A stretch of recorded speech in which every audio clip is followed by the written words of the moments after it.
എന്നും നമ്മൾ പറയാറുള്ള ദൈവകഥകളിൽ നിന്ന് ഇന്ന് ഞാൻ നിങ്ങളെ മറ്റൊരു ലോകത്തേക്ക് കൂട്ടിക്കൊണ്ടു പോവുകയാണ്.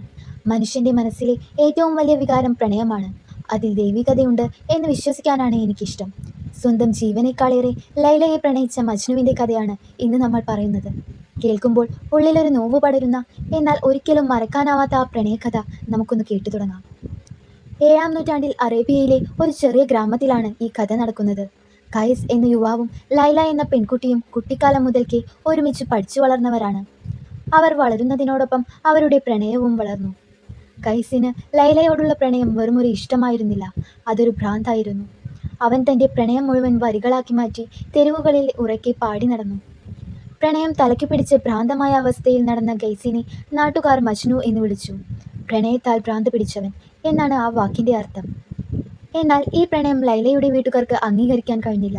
പ്രണയം പരസ്യമാക്കിയ മജ്നുവിന് സ്വന്തം മകളെ വിവാഹം ചെയ്തു കൊടുക്കാൻ അവളുടെ പിതാവ് തയ്യാറായില്ല. കുടുംബത്തിൻ്റെ മാനം കാക്കാൻ വേണ്ടി അവർ ലൈലയെ വീട്ടുതടങ്കലിലാക്കുകയും ഇബ്നു സലാം എന്ന സമ്പന്നനായ മറ്റൊരാൾക്ക് അവളെ നിർബന്ധിച്ച് വിവാഹം ചെയ്തു കൊടുക്കുകയും ചെയ്തു. തൻ്റെ ലൈലയെ മറ്റൊരാൾ സ്വന്തമാക്കിയെന്ന വാർത്ത അറിഞ്ഞതോടെ മജ്നുവിൻ്റെ ഹൃദയം തകർന്നു.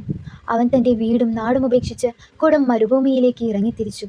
വസ്ത്രങ്ങളെല്ലാം കീറിപ്പറിഞ്ഞ് വിശപ്പും ദാഹവും അറിയാതെ അവൻ മണലാരണ്യത്തിലൂടെ അലഞ്ഞുതിരിഞ്ഞു. മനുഷ്യരുമായുള്ള സമ്പർക്കം പൂർണ്ണമായും ഉപേക്ഷിച്ച മജ്നുവിന് മരുഭൂമിയിലെ വന്യമൃഗങ്ങൾ കൂട്ടായി.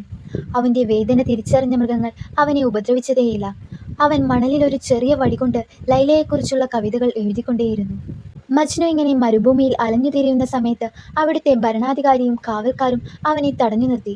അവർ മജ്നുവിനോട് ചോദിച്ചു, "നീ എന്തിനാണ് ഒരു പെൺകുട്ടിക്ക് വേണ്ടി ഇങ്ങനെ ഭ്രാന്തനായി നടക്കുന്നത്? ആരാണ് ഈ ലൈല?" തുടർന്ന് അവർ ലൈലയുടെ ചിത്രം ആവശ്യപ്പെട്ടു. ചിത്രം കണ്ട കാവൽക്കാർ മജ്നുവിനെ നോക്കി പരിഹസിച്ചു കൊണ്ട് പറഞ്ഞു, "ഇവൾക്ക് വേണ്ടിയാണോ നീ നിന്റെ ജീവിതം കളയുന്നത്? ഇവൾ വെറും ഒരു സാധാരണ പെൺകുട്ടി മാത്രമല്ലേ? ഇവളേക്കാൾ എത്രയോ സുന്ദരിമാരായ പെൺകുട്ടികൾ ഈ നാട്ടിലുണ്ട്." തൻ്റെ പ്രണയിനിയെ കണ്ട് പരിഹസിച്ച കാവൽക്കാരോടും മജ്നു ശാന്തമായൊരു മറുപടി നൽകി, "ലൈലയുടെ സൗന്ദര്യം കാണണമെങ്കിൽ നിങ്ങൾക്ക് മജ്നുവിൻ്റെ കണ്ണുകൾ ഉണ്ടായിരിക്കണം. എൻ്റെ കണ്ണിലൂടെ നോക്കിയാൽ മാത്രമേ അവൾ എത്രമാത്രം സുന്ദരിയാണെന്ന് നിങ്ങൾക്ക് മനസ്സിലാകൂ.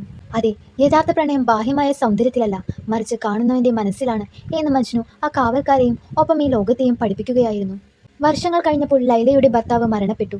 ലൈലയ്ക്ക് സ്വാതന്ത്ര്യം ലഭിച്ചെങ്കിലും അക്കാലത്തെ ആചാരപ്രകാരം 2 വർഷം ദുഃഖാചരണം നടത്തി അവൾക്ക് വീടിനുള്ളിൽ തന്നെ കഴിയണമായിരുന്നു. ഇത്രയും കാലത്തെ കാത്തിരിപ്പിന് ശേഷം തൻ്റെ പ്രണയിനെ കാണാൻ സാധിക്കാത്തത് ലൈലയ്ക്ക് താങ്ങാൻ കഴിഞ്ഞില്ല. മജ്നുവിനെ ഓർത്തുള്ള സങ്കടത്താൽ ആരോഗ്യം ക്ഷയിച്ച് ലൈല മരണപ്പെട്ടു. ലൈലയുടെ മരണവാർത്ത അറിഞ്ഞ് മജ്നു മരുഭൂമിയിൽ നിന്നും ഓടിയെത്തി. അവളുടെ കല്ലറയ്ക്ക് മുകളിൽ വീണ് പൊട്ടിക്കരഞ്ഞ മജ്നു ആ ദുഃഖം താങ്ങാനാവാതെ അവിടെ വെച്ച് തന്നെ ജീവൻ വെടിഞ്ഞു. അങ്ങനെ ജീവിച്ചിരുന്നപ്പോൾ ഒന്നിക്കാൻ കഴിയാതിരുന്ന ആ പ്രണയിനികൾ മരണത്തിൽ ഒന്നായി.